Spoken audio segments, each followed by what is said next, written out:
تک سوال یہ پیدا ہوتا ہے کہ نیکی کس کی کامیاب ہوتی ہے۔ جہاں تک نیکی کرنے کا تعلق ہے، بھلائی کا تعلق ہے، اچھائیوں کا تعلق ہے، تو خالی اچھے کام، بھلائی کے کام، نیکی کا کام مسلمان ہی نہیں کرتا۔ ہم دنیا میں بہت سارے غیر مسلم کو بھی دیکھتے ہیں جو میرے دوست اچھے کام کرتے ہیں۔ بہت سارے غیر مسلم ایسے بھی ہیں جو بھوکوں کو کھانا کھلاتے ہیں، پیاسوں کو پانی پلاتے ہیں، ننگوں کو کپڑا پہناتے ہیں، بلکہ ہم تو یہاں تک دیکھتے ہیں کہ اگر مسلمان کچھ اچھا کام کر بھی لیتا ہے تو اس کے بار بار چرچا کرتا ہے، دکھاوا کرتا ہے، اعلان پر اعلان کرواتا ہے۔ اگر زندگی میں کبھی ہم نے کوئی اچھا کام کر لیا، مسجد مدرسوں میں اگر کچھ دے دیا، تو جب تک اعلان نہیں ہوتا، جب تک لوگوں کو خبر نہیں ہوتی، ہم کو سکون نہیں ملتا ہے، ہم کو چین نہیں ملتا ہے۔ میرا اعلان نہیں ہوا، میرا نام نہیں ہوا، تو یعنی کہنا یہ چاہتا ہوں کہ ہم نیکی کرتے ضرور ہیں، مگر نیکی کے کرنے کے بعد ہم ریاکاری بھی کر لیتے ہیں، دکھاوا بھی کر لیتے ہیں۔ جہاں تک اچھائیوں کی بات ہے، غیر مسلم بھی کرتے ہیں، اور ہم نے ایسے بھی غیر مسلموں کو دیکھا ہے کہ جو بہت کچھ کرتے ہیں مگر نام تک ان کا میرے دوستوں پتہ نہیں چلتا۔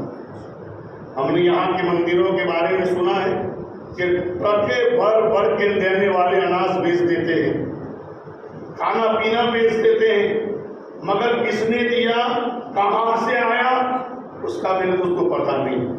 سوال پیدا ہوتا ہے جہاں تک نیکی کی بات ہے، اچھائی کی بات ہے، میرے دوستوں بھلائی کی بات ہے، غیر مسلم بھی نیکی کرتے ہیں، غیر مسلم بھی میرے دوستوں اچھے کام کرتے ہیں، اگر سوال پیدا ہوتا ہے ایمان والا اچھا کام کرے تو میرے دوستوں کامیاب ہوتا ہے۔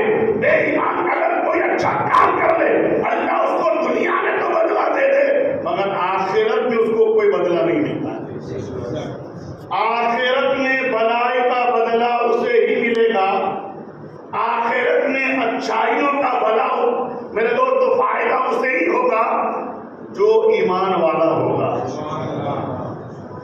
آج یہی کمی ہمارے اندر ہے، کرنے کے کارن ہم بہت سارے کام اچھے کر لیتے ہیں مگر ایمان کے بارے میں کبھی ہم سوچتے نہیں۔ اور قرآن کسی کو کہتا ہے من عمل صالحا من ذکر و انثی فلنحیینہ حیاۃ طیبہ، جس نے بھی اچھے اعمال کیے، چاہے وہ مرد ہو چاہے عورت ہو، مگر شرط یہ ہے کوئی ایمان والا ہو۔ بغیر ایمان کے کتنے بھی اچھے کام کر لو، آپ کو میرے دوست آخرت میں کوئی فائدہ نہیں، جہنم کے عذاب سے آپ کو بچا نہیں سکے گا۔ کامیاب وہی ہوگا، اچھے کام اسی کے بارگاہ مقبول ہوں گے، نیکی اسی کی اللہ پسند کرے گا جو ایمان کی حالت میں کرے گا، ایمان کے ساتھ کرے گا۔ اور میرے دوستو قبر کے سوال و جواب ہو یا آخرت کی میرے دوستو سوال و جواب ہو، کامیاب وہی ہوگا جو دنیا سے ایمان کے ساتھ گیا ہوگا۔ اسی لیے میرے دوست اب سوال یہ پیدا ہوتا ہے کہ کون سی نیکی جو ہم کریں تو ہمیں فائدہ ہو اور ہمیں فائدہ نہ ہو۔ علماء کرام فرماتے ہیں ایک ہوتا ہے اپنی طرف سے کوئی کام کرنا اور ایک ہوتا ہے اللہ کی مرضی سے کرنا۔ کہہ دیں جوڑ سے کہیے مثال کے طور پر نماز اچھا کام ہے، نماز بہترین کام ہے، نماز افضل العبادت ہے، نماز وہ بندگی ہے جس کے بارے میں آپ بار بار سنتے ہیں کہ نماز کے بارے میں خالی علماء نہیں، خالی مقرر نہیں، خالی تقریر کرنے والے نہیں، بلکہ اللہ جس نے قرآن پاک کو نازل فرمایا ہے، اللہ تعالیٰ نے 700 سے زائد جگہ پر ہمیں نماز کی تاکید فرمائی، نماز کا حکم دیا۔ اب اندازہ لگاؤ خدا جس کے بارے میں بار بار کہتا ہوگا وہ عمل کتنا اچھا ہوگا۔ نماز افضل العبادت ہے، بہترین بندگی ہے۔ ارے آپ حضرت امام حسین کے نام سے جانے.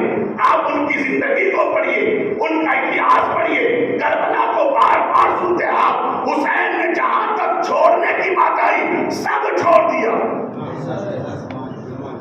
ضرورت پڑی تو وطن چھوڑا, بولو, ضرورت پڑی تو اولاد کو چھوڑا, ضرورت پڑی تو کھانا چھوڑا, پانی چھوڑا.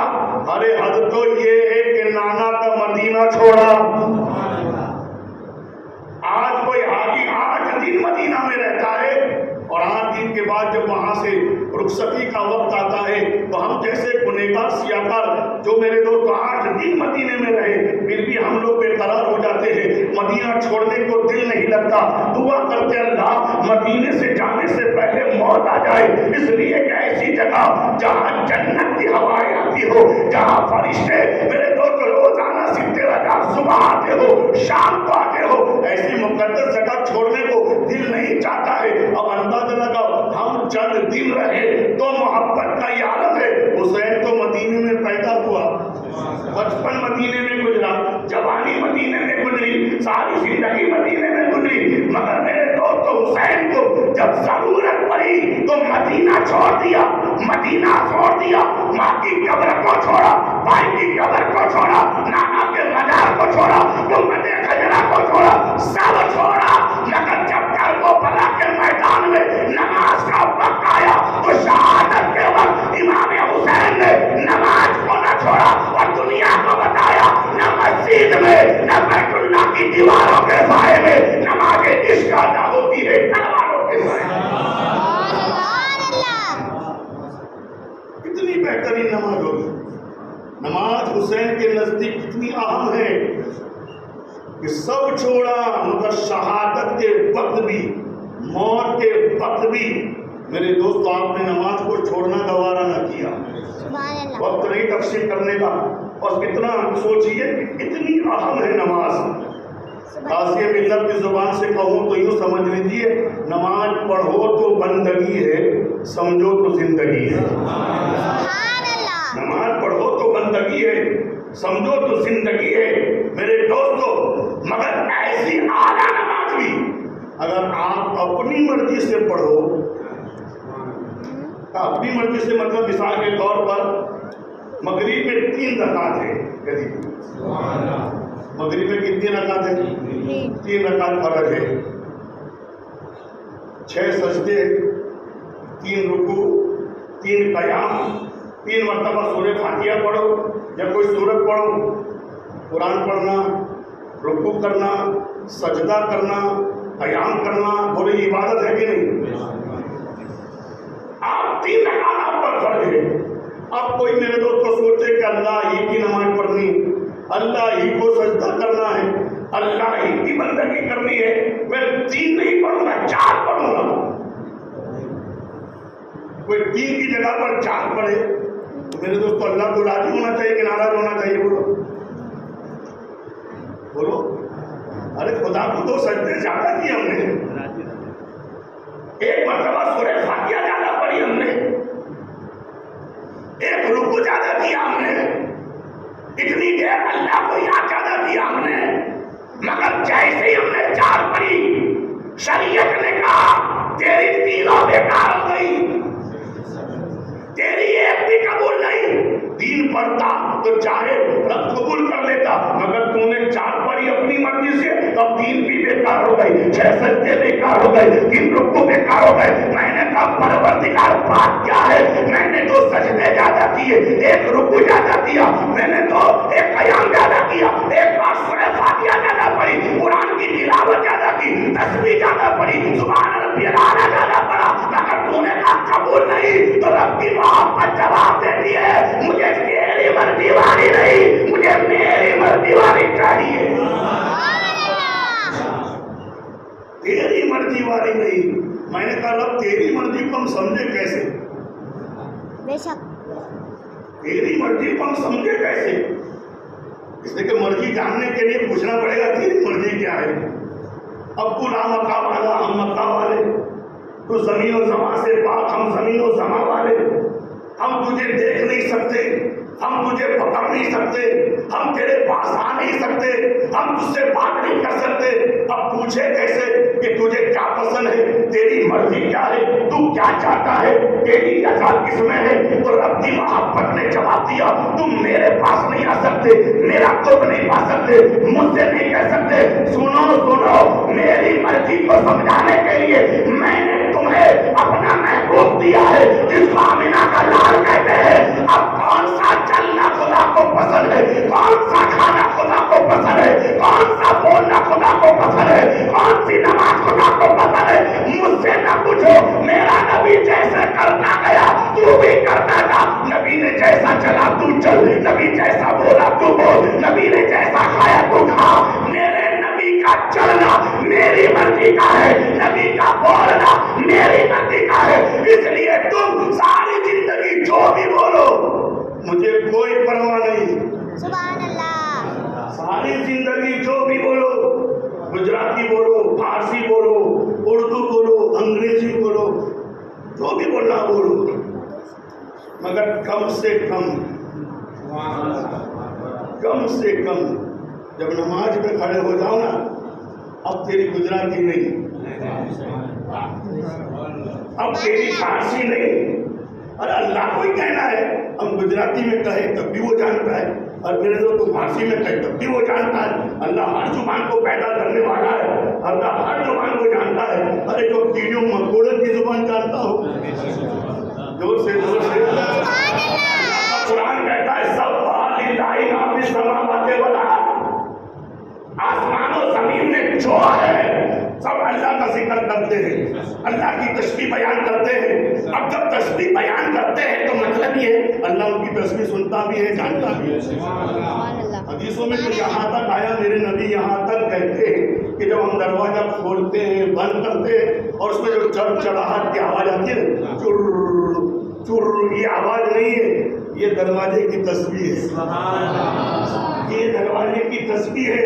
اب اندازہ لگاؤ جو خدا اس چڑچڑاہٹ کو بھی سن لیتا ہو, کیڑی مکوڑوں کی سن لیتا ہو. میرے دوست تو ہماری گجراتی نہیں جانتا, میرے فارسی نہیں جانتا, سب زبان جانتا ہے. اس لیے کہ زبانوں کو پیدا کرنے والا وہ ہے, وہ ہر زبان کو جانتا ہے, سمجھتا ہے, جانتا ہے. مگر خدا کہتا ہے تو تیرے گھر میں جو بولنا بول, تیرے دوستوں کے ساتھ کیسے بات کرنی ہو کر, امریکہ جا انگلش بول, مدراس جا مدراسی بول, جا کر تو جو بولنا ہے بول, تیرے گھر میں جیسا بولنا ہو بول. مگر جب تیرے گھر سے میرے گھر میں آئے, تیرے گھر سے میرے گھر میں آئے, اور جب تو رکعت باندھ لے تو اب تجھے گجراتی میں بولنے کی ضرورت نہیں. میں نے کہا رب مجھے تو خبر نہیں کہ الحمدو کا مطلب کیا ہے, رب العالمین کا مطلب کیا ہے, مالک یوم الدین کا ترجمہ کیا ہے, میں تو جانتا نہیں. جانے یا نہ جانے, تو وہ بول جو میرے نبی نے بولا ہے. پتا چلا اللہ کو ساری عبادتیں منظور نہیں ہے, وہ منظور ہے جو نبی کی طرح کی جائے. نبی کی طرح, نبی نے 3 پڑھی تو 3 پڑھ, نبی نے 2 پڑھی تو 2 پڑھ, نبی نے 4 پڑھی تو 4 پڑھ. اگر تو نے 3 کی جگہ پر 4 پڑھ لی ہمیں مقبول نہیں, 2 کی جگہ پر 6 پڑھ لی ہم تو مقبول نہیں. اس لیے کہ ہم عبادت کو نہیں دیکھتے ہیں, ہم تو اپنے محبوب کی ادا کو دیکھتے ہیں. میری مرضی کیا ہے میرے محبوب کو. ایک مثال اور دے دوں, بہت سارے بھی حج پڑھ کے آئے نہیں, آئے نہیں, ہو سکتا ہے یہاں بھی کوئی بیٹھا ہو حاجی جو تازہ ہمارے بہت دن بعد بیٹھے حج پڑھ کے آئے. اللہ تعالیٰ سب کا حج قبول کرے. بس بات وہی ہے. اب یہاں سے گئے, اب بتاؤ یہاں عصر کا ٹائم کیا ہے؟ 5:30 5:30 6 بجے جو بھی ہے سر. اور مغرب کا ٹائم کیا ہے؟ سورج ڈوبنے کے بعد مغرب, یہی ہے. اب اگر آپ میرے دوستو مغرب کے بعد عشاء کا ٹائم کیا ہوتا ہے؟ 9 بجے. اب میرے دوستو آپ عرفات کے میدان میں گئے, بہت لمبی تھوڑی دلیل تھا, حاجی تازے آئے حاجی, آپ ساری زندگی اثر کے ٹائم پر اثر پڑھتے رہے,